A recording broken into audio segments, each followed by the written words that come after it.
Hello, welcome to my channel. My name's Len. I'm a Masters Legends of Runeterra player, and I want to get better at the game, so I figured I would do some rigorous match analysis of my own games and post them up on YouTube so that I can have more of a motivation to actually go through with this, and also share it with other people who are maybe trying to get better at the game.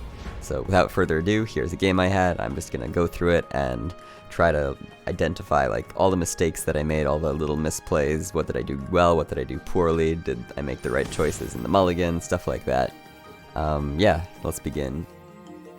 So I queued into Teemo Sejuani with Ezreal Draven. This is a matchup that I haven't really played at all, especially since the patch, so I'm interested in seeing like how the deck has changed, how does the matchup actually play out. I decide to keep in my opening hand Ezreal and Tribeam. I thought about keeping a second Tribeam Improbulator, because generally that's a card that you really want early, but I think kicking it was the right call, because in this matchup I need some way to remove threats, those being Teemo, Starlit Seer, and Puffcap Peddler, and if I greed for like 2 Tribeams, then I don't actually have like cards to stack up the Tribeams or remove things while the Tribeams are getting going. So I keep 1 Tribeam, I kick 2nd Tribeam, I kick Farron, it's just a little too late, I want early plays here. And I decide to keep the Ezreal. Ezreal is a 3-drop, which means he'll stack the 1 Tribeam that I do keep. He's also an elusive, so if I don't find some other source of removal, I can, worst case, use him to block a Teemo.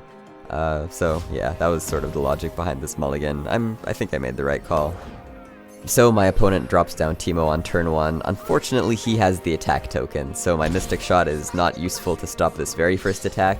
I think about Mystic Shotting Teemo this turn, but I decide that Mystic Shotting next turn is better, and there's a few reasons for that. So Mystic Shotting this turn would play around something like Fury of the North, right? Because to keep Teemo alive, you play Fury of the North, and then if he's attacking with the Fury of the North, he doubles up on value by also getting damage from it. I don't think Teemo Sedge usually runs those like big combat spells like Fury of the North or Battle Fury. Obviously Battle Fury wouldn't be playable next turn, but like in principle. Yeah, I don't think Teemo Sedge runs that kind of stuff, so I don't want to play around that. And the reason Mystic Shotting next turn is better is it plays around 2nd Teemo. So if I Mystic Shot this turn, he could have 2nd Teemo in hand, he plays it, and he still hits me next turn. Whereas if I Mystic Shot on his attack next turn, then I play around 2nd Teemo. So that's the logic behind not doing anything here. My opponent takes a few seconds here to decide to pass back to me, which is a tell that he has some other unit he wants to play. Usually the main 2-drop that Teemo Sedge runs is Starlit Seer, so I'm very much reading he has a Starlit Seer and didn't want to play it. Probably he was afraid of something like Mystic Shot Flock on Starlit Seer, which is why he decided to just pass back. Turn 3, he open attacks with Teemo, and I'm perfectly happy to just Mystic Shot him. Even though I'm reading the Seer still, I have an answer for it in Sentry Flock, so there's no need to save my shot. And yeah, we kill the Teemo before he makes a 2nd Nexus Strike. So I think about playing Ezreal here, but remember we're reading Starlit Seer in his hand, and if he has Starlit Seer Thermo Beam, then he gets a nice 3-mana Thermo to cleanly remove my Ezreal, and also get the Starlit Seer buff. So I don't want to let that happen. I'll just pass back. He would be burning 1 more mana than me if he passes, so nothing wrong with that. Seer comes down as expected, and we'll just Sentry Flock that before he gets too much value out of it.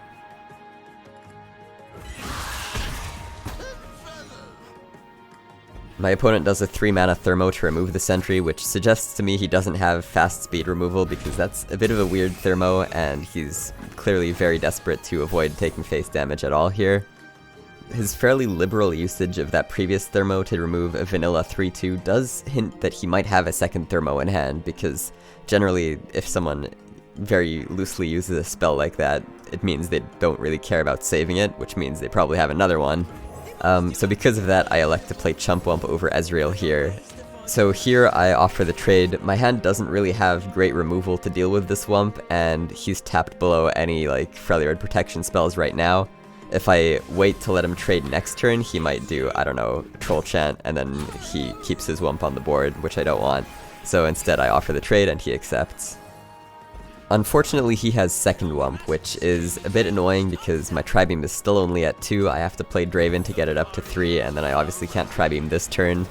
I think this is my first maybe inaccuracy of the game. I think about blocking with the Draven. It would prevent him getting a Sejuani trigger, and it would also, you know, preserve 4 Nexus health. And he has 4 Mushroom Clouds in hand right now, which means the Nexus health could be pretty valuable. I'm at risk of getting burned out by Teemo Sejuani, because Ezreal Draven doesn't run any healing whatsoever. So I think my decision not to block was an inaccuracy, and I probably should have just accepted the trade here. It's a common trap that I think a lot of players at all levels fall into, is like overprotecting their champions, because, you know, you want to, like, champions just generate so much value over time. You want to make use of the quick attack, you want to get these axes out, but realistically, like, especially since we're already reading second thermo as like removal for this Draven, there's probably not a reason to keep him alive here. I should just block, preserve the Nexus, make sure I don't get burned out by mushrooms. So yeah, this was a mistake. So my opponent dumping the mushrooms now actually tells us like a surprising amount about his hand. So we know he probably doesn't have second Starlet Seer or Puffcap Peddler, because generally you'd want to get those out and then play the mushrooms for some additional value. It is also a tell that he probably has Sejuani in his hand, because generally, like, this play doesn't make sense unless he's greeting for like maximum Sejuani triggers, and yeah, I think that only makes sense if he has a Sejuani ready to go. Otherwise, he's just giving me information for no reason. He could have just banked the spell mana and been happy. So yeah, we're reading no Seer, no Puffcap Peddler, and Sejuani in his hand. I decide to drop Ezreal here, even though we're still concerned about second thermo. He has 6 mana, which means he'd have to either overspend on it or develop something else first and give us a chance to attack with this Ezreal. This deck tends to run like burst speed protection spells, so we want to be developing into our attacks, otherwise he gets to spend mana on the combat and we don't, so fairly simple development here. Ballistic Bot puts him down to 4 mana, which means a second Thermo Beam is now decently efficient on my Ezreal, so I decide to attack here, because assuming my second Thermo read is correct, it's my only chance to actually attack with this Ezreal before he gets removed. The alternative would be using Tri-Beam before attacking, but it doesn't really make sense. Like, sure, we'd get another attacker, but then he thermos one of our units and we lose an attacker, and we've just blown our Tri-Beam when we could stack it up a little bit more, get more value out of it. Brittle Steel is something that really caught me off guard here, even though this deck does like its burst speed spells to proc Peddler and Starlet Seer. I'm usually expecting those in the form of Elixir of Iron or Troll Chant. I really was not prepared for Brittle Steel. But I don't think I could have really played around it. Like, we're gonna have to get it out of him eventually if we want to ever attack with our smaller units.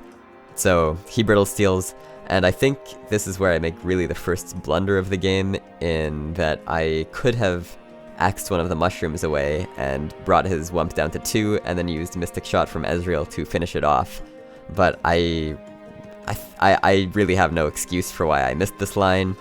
I sort of just was tilted by the Brittle Steel, I think, and I completely missed a chance to easily and cleanly kill this Chump Wump. So that's just a reminder to not let your emotions get the better of you. Even if you're surprised by something or rattled, just take a deep breath, consider every card that you can play, and move along. Don't dwell on stuff that you can't control anymore. After combat, I decide to develop House Spider, just give him like a chance to play maybe a second Teemo or some unit that I would rather Mystic Shot. Second Thermo takes out our Ezreal, and it's important to note that the Thermo he just played now is a card that was not in his hand when we first read that second Thermo, which means even though he ended up having second Thermo at some point, our read was not correct. Not much you can really do about that. Sometimes your reads are going to be incorrect. That's just the nature of like any game with imperfect information, but worth keeping that in mind. It didn't really matter which one I Mystic Shotted, because I'm not killing either of them this turn. Maybe taking out the Ballistic Bot was higher priority, so I should have done that, but it's extremely marginal.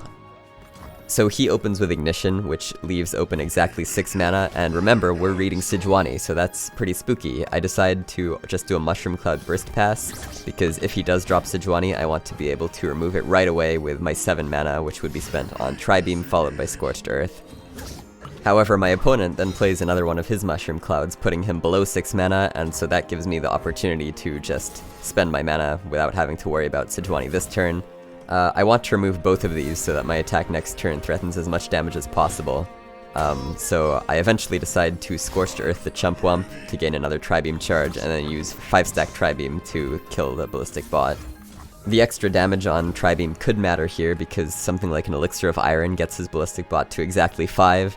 I also just find that going from 4 to 5 on the stacks for Tribeam is a pretty big breakpoint because there's a lot of low rolls in the 4 drops, like the Allegiance minions, that obviously you're not getting full value out of, whereas most 5 drops in the game are just really good. Unfortunately, we haven't lost the unit this turn, so our Radiant Guardian doesn't get activated fully, but I'll still take a 4/5, it's not bad. After dumping all his shrooms, my opponent's last play of the turn is Hexcore Foundry, which is actually something I wasn't thinking about because Teemo Sejuani was a thing way back before landmarks. Weirdly enough, this actually makes the fact that I kept my mushrooms instead of using them for axe discards kind of decent. Obviously it was still a misplay because I wasn't thinking about Foundry at all, but at least now I have another shroom to dump into his deck and, you know, at least equalize things a bit, because if we're both drawing cards and we both have mushrooms in our deck, then it's not benefiting him too much more than it is benefiting me. I briefly considered developing Farron into this turn 8 attack, but remember, we are still reading a Sejuani in his hand, and dropping Farron only to get countered by a defensive Sejuani would be pretty bad for me and would actually lose out on a lot of potential damage here. So I decided to just attack right away, get my guaranteed hits in, and that'll at least put him low enough that Farron will be able to eventually kill him with Decimates.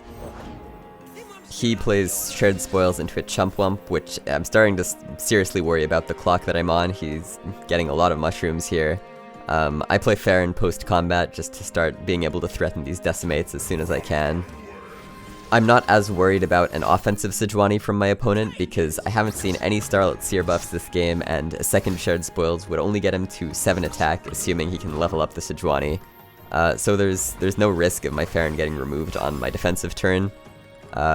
Provided he doesn't sink even more resources into it.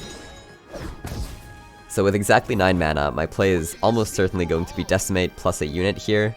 I really don't want to play Sump Dredger because more draws means more mushrooms, and I also don't really have hand space to keep cycling at this point. So I decide to play House Spider. He plays a second Hexcore Foundry, so I'm very glad I didn't play Sump Dredger now, and then I'll Decimate. Fairly standard. There wasn't too much to think about here. I'm not going to take a 2-mana Tri-Beam, it's just not really efficient.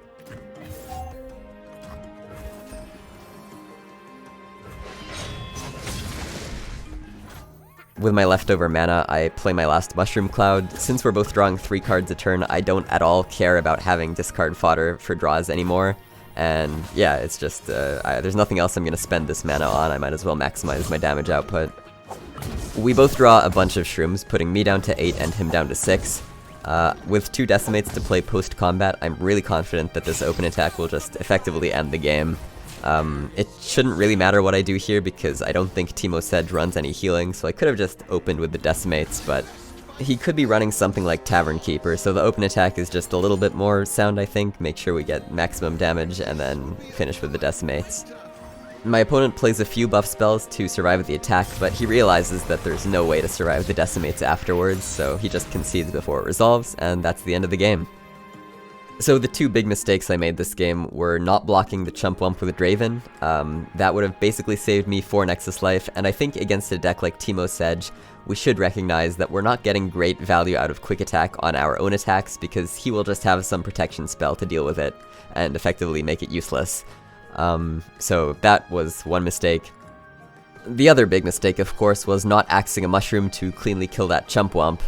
I mean, you could say, like, oh, he played 2 Hexcore Foundries anyway, and we had good value out of the mushroom, but I think that's a bit of a fallacy, and you can't really be results-oriented when looking at a card game like this. Like, yes, we happened to get lucky that he's playing a Hexcore Foundry deck, and we were able to make use of the mushrooms, but I definitely wasn't consciously thinking about that, and that means I missed something, and if you want to get better as a player, you have to consider every possibility and not just miss things for no reason.